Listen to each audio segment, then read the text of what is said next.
In past years, Olympic champions like Daley Thompson and Steph Cook have won their gold medals despite the British system, not because of it. But now, with £23 million having been spent on this state-of-the-art facility at Bath University, the next generation have got a much better chance.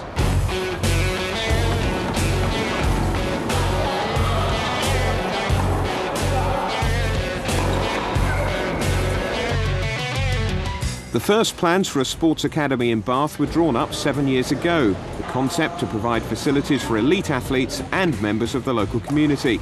Almost £17 million of lottery money has helped to pay for it, plus £2 million from the Lawn Tennis Association and the rest from university funds.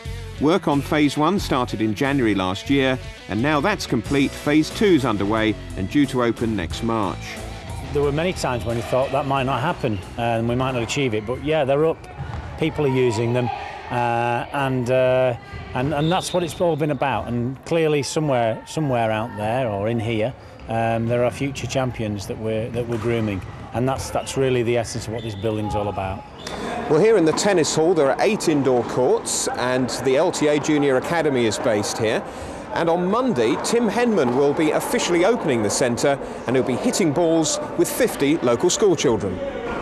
But it's not just for elite athletes. The lottery funding means the facilities are open to all, and the university's keen to encourage the people of Bath to make use of them. Right. Along with the medals, we're looking to bring the community in large numbers so they can get to use these facilities, and maybe from those large numbers of community users or the students, we have medal winners of tomorrow. The new training village complements the university's existing facilities, giving the next generation of sportsmen and women a fantastic chance of achieving their goals. Nigel Turner, HTV News, at the University of Bath. We're here at Bucklersmead School in Yeovil, and it is absolutely tipping down with rain. I remember vividly a year ago after the FA Trophy final, a similar weather conditions for the bus trip, but Terry Skiverton, the skipper's with me, and Terry, I don't suppose you mind getting wet, do you? No, it's not dampened the spirits, and I think with all the kids coming out as well today, it's just made it a special day again for us. So it seems, we keep coming here now, so it's something everybody enjoys, and it's good for the kids as well, and it's just a chance for us to have a day off training. So. Now, of course, you were the man to get his hands on the trophy first. What was that moment like? It's the best in my career so far, and it's just something where all the culmination, all the hard work that we've done as a squad and as a team, it all just paid off. And it was a shame we won it too early, but it's better than going right to like a nail bite in death. So just so pleased, and it's been all this just goes too quickly again. So yeah, and the fans have been turning out to see you on the bus very quickly. The bookie's already making you one of the favourites to go up next year. Yeah, I mean, I think I just want to concentrate on enjoying this bit now, and then when I come back for pre-season training, I can start sort of thinking about that. But at the minute, we're just enjoying the celebrations with the kids and that, and look, it's a movie star, that one there. Look. Terry, thanks very much indeed. So here we are at Bucklersmead. We're heading for the town centre, where I'm sure there'll be another great reception for Yeovil. The triathlon is among the toughest endurance events around, so you'd think that 52-year-old Dick Cook would need to be in the peak of health to take part in this weekend's London event. But you'd be wrong, because after he's finished his training each day, Dick has to hook himself up to a dialysis machine to keep himself alive.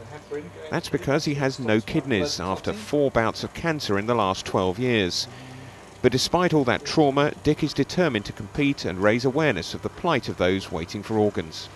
Dick is being supported in his quest by David Mitchell, a consultant transplant surgeon from Southmead Hospital in Bristol, who will run, swim and cycle alongside him in London. What he's doing, I think, is quite extraordinary. For someone with no kidneys on blood dialysis to complete an endurance event like an Olympic distance triathlon is a really Herculean undertaking, and I don't think those of us who are fit and well can really appreciate just how much physical effort is required on Dick's behalf.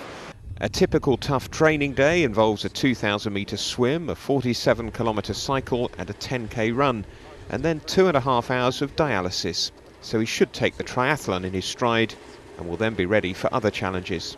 I would like to draw people's attention to the need for more people to sign up to the organ donor line. If nothing else, I'd like people to just talk about it, because 90% of people think it's a good idea to be on the organ donor register, but only 23% have actually registered. And that's a very poor reason. Not getting round to it is a very poor reason for one person every day to die waiting for an organ. Dick has to wait another year before we feel that he's clear from the tumour that put him into kidney failure.